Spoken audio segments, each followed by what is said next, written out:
এটা হচ্ছে সেন্টু হাজংয়ের। এটা কি ধান? সেন্টু পাইজাম 21। সেন্টু পাইজাম 21 ধানটা কেমন? ধানটা খুব ভালো। এটা জায়গাটার নাম কি? এটা খলসি, বাগারপাড়া থানা, খলসি গ্রাম, যশোর জেলার। যশোর জেলা, খোলা মাঠ।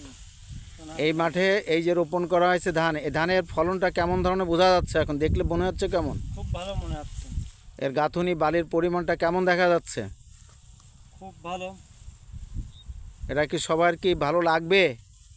ধানের যে পরিবেশ সেই হিসেবে তো সবারই ভালো লাগবে। সবারই ভালো লাগবে। এটা কি বীজ পাওয়া যাবে? হ্যাঁ, বীজ পাওয়া যাবে।